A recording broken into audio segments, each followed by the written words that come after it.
மாநகர் மாவட்ட திமுக சார்பில் நாடு போற்றும் 4 தொடரட்டும் இது பல்லாண்டு சாதனை விளக்க பொதுக்கூட்டம் கோவை ஆவாரம்பாளையம் ரெட்ரோஸ் மைதானம் அருகே நடைபெற்றது. நிகழ்ச்சிக்கு தலைமை செயற்குழு உறுப்பினர் பாலசுப்ரமணியன் வரவேற்புரை வழங்கினார். திமுக கோவை மாநகர் மாவட்ட செயலாளர் கார்த்திக் தலைமை தாங்கினார். மாவட்ட துணை செயலாளர்கள் கோட்டை அப்பாஸ், தளபதி இளங்கோ, கல்பனா செந்தில், மாவட்ட பொருளாளர் முருகன், பீளமேடு பகுதி செயலாளர் நாகராஜ் ஆகியோர் முன்னிலை வகித்தனர். நிகழ்ச்சிக்கு தமிழ்நாடு பாடநூல் கழக தலைவர் மற்றும் சிறப்பு பேச்சாளர் திண்டுக்கல் லியோனி கலந்து கொண்டு திமுக ஆட்சியின் 4 ஆண்டு சாதனை குறித்து பொதுமக்களிடையே உரையாற்றினார்.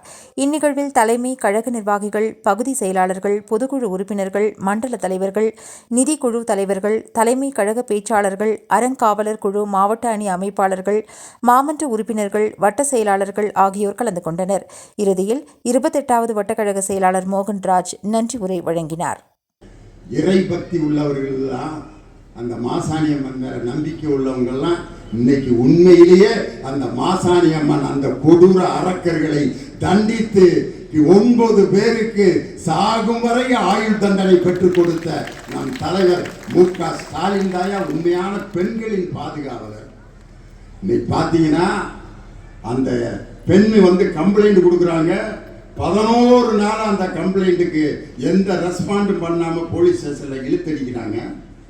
அதுக்கப்புறம் அந்த போலீஸ் இன்ஸ்பெக்டர் கம்ப்ளைண்ட் கொடுத்த பெண்ணின் பேரை பத்திரிகையில அறிவிக்கிறாரு.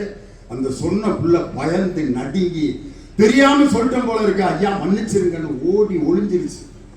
அந்த பொண்ணோட அண்ணன் எப்படி இருந்திருக்கான், அவனுக்கு இப்படி ஒரு கொடுமை என் தங்கச்சிக்கு நடந்துருச்சுட்டு அவன் கொந்தளிச்சு போய் அவனுங்களை அடிக்க போய் அப்படின்னு இருக்கான்.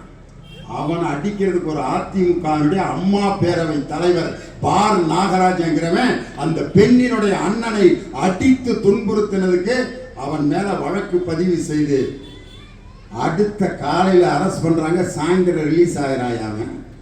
யாரு? பார் நாகராஜன், அதிமுகவினுடைய அம்மா பேரவை தலைவர். 2 வருஷம் கழிச்சு அருளானந்த மாணவர் அணி நகர செயலாளர் அரெஸ்ட் பண்றாங்க. இவ்வளவு அதிமுக காரர்களும் இணைந்து செய்த அந்த கொடூர செயல்தான் அந்த பொள்ளாச்சி வழக்கு. எதிர்கட்சி தலைவராக இருக்கும்போது என் தலைவர் பொள்ளாச்சி நாடாளுமன்ற தேர்தல் பிரச்சாரத்தில் சொன்னார், என்று இருந்தாலும் அந்த கொடூரக்காரர்களை இந்த ஸ்டாலின் தண்டிப்பான் என்று சொன்னது போல இன்னைக்கு அந்த கொடூரக்காரர்களுக்கு தண்டனை பெற்று தந்து இன்னைக்கு பெண்களின் பாதுகாவலராக இருக்கக்கூடிய ஆட்சி நம் தலைவருடைய ஆட்சி.